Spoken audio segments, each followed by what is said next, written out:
Shalom. கர்த்தருடைய நாமம் மகிமைப்படுவதாக. கர்த்தருக்குள் பிரியமானவர்களே, வேத வசனம் இப்படியாக சொல்லுகிறது: எனக்கு உண்டான நெருக்கத்திலே நீர் எனக்கு தஞ்சமும் உயர்ந்த அடைக்கலமானீர். சங்கீதம் 59:16. கர்த்தருக்குள் பிரியமானவர்களே, தேவ பிள்ளைகளாக இருக்கிற நீங்களும் நானும் அறிந்திருக்க வேண்டிய ஒரு வேத வசனம். இந்த உலக வாழ்க்கை என்பது அவ்வளவு ஈஸியான ஒரு வாழ்க்கை அல்ல. ஆனால் இதை மிகவும் ஈஸியாக நீங்கள் மாற்றிக்கொள்ள வேண்டும் என்றால் தேவனை ஆதாரமாக கொண்டிருக்க வேண்டும். ஏனென்றால் இந்த உலகத்தில் வாழ்கின்ற நமக்கு அநேக விதமான சூழ்நிலைகளை நாம் சந்திக்க நேரிடுகிறது. விசேஷமாக கவலை, கண்ணீர், தனிமை, வியாதி, வறுமை, போராட்டம், பயம், கலக்கம், ஏமாற்றம், இப்படி அநேக நிலைகள். இதெல்லாமே நமக்கு ஒரு நெருக்கமான, ஒரு குறுகலான ஒரு வழியை நமக்கு காண்பிக்கிறது. அப்போ இந்த வழியில் நாம் கடந்து போகும் பொழுது, இப்படிப்பட்ட சூழ்நிலைகளை நாம் சந்திக்கும் பொழுது, இவைகளில் இருந்து நாம் பாதுகாப்பையும் விடுதலையும் சமாதானத்தையும் சந்தோஷத்தையும் நாம் பெற்றுக்கொள்ள வேண்டும் என்றால் இந்த வேதவசனம் சொல்லுகிறது பிரகாரம், நெருக்கமுண்டான நாளிலே நீர் எனக்கு தஞ்சமும் உயர்ந்த அடைக்கலமாய் இருக்கிறேன்.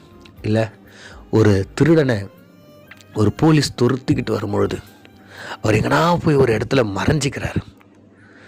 அப்போ அந்த திருடனுக்கு அந்த இடம் எவ்வளவு பெரிய ஒரு தஞ்சமாக இருக்கும்ல. அவன் நினைப்பாச்சே, இந்த இடம் என்னை காப்பாற்றிடுச்சு. அதுபோல் ஒரு பெரிய ஒரு கடன் சுமையில் ஓடிக்கொண்டிருக்கும் போது சடனாக உங்களுக்கு அந்த கடன் சுமைகள் எல்லாம் ஒருத்தர் எடுத்து போடுறாருன்னா உங்களுக்கு எவ்வளோ சந்தோஷமாக இருக்குல்ல. உங்களுக்காக ஒருத்தர் மறிக்கிறார், உங்களுக்காக ஒருத்தர் செய்கிறார், உங்களுக்காக ஒருத்தர் போது அது எவ்வளோ சந்தோஷத்தை நமக்கு கொடுக்கும்ல. ஆமாங்க, இங்கே வசனம் சொல்லுகிறது, உம்முடைய கிருபையின் மகிழ்ச்சியோடு உம்மை புகழ்வேன். அப்போ ஆண்டுடைய கிருபை மூலமாய் நமக்கு அவர் ஒரு தஞ்சத்தை உருவாக்குகிறார். தஞ்சமாய் அவர் இருக்கிறார். அது மாத்திரம் அல்லாமல் அவர் அடைக்கலமுமாயும் இருக்கிறார். நம்மை அவர் அடைக்கலமாய் வைத்து கொள்கிறார். அப்போ நம்ம ஒரு இடத்துல இருக்கிறோம், தஞ்சமாக இருக்கிறோம், நம்மை பாதுகாக்கிறாங்கன்னா நமக்கு தேவையானதை எல்லாம் அவர்கள் கொடுப்பாங்க. அந்த இடம் நம்மை சுகப்படுத்தும், பலப்படுத்தும், ஆறுதல் படுத்தும், தைரியப்படுத்தும், விடுதலை கொடுக்கும், சமாதானத்தை கொடுக்கும்.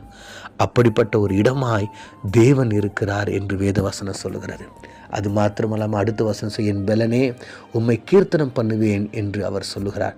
தேவனே எனக்கு உயர்ந்த அடைக்கலமும் கிருபையும் உள்ள தேவனமாய் இருக்கிறீர் என்று அவர் சொல்லுகிறார். ஆம் பிரியமானவர்களே, உங்களுடைய நெருக்கத்தில் நீங்கள் யாருக்கிட்ட போகிறீங்க?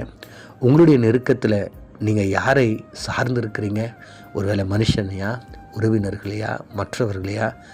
தயவு செய்து, ஒருவேளை நீங்கள் அப்படி இருப்பீர்கள் என்றால் இன்னிலிருந்து நமக்கு நேரிடுகின்ற எல்லா நெருக்கத்திலும் இக்கட்டிலும் இருந்து நாம் தஞ்சமாக ஆண்டுடைய சமூகத்தை நோக்குவோம்.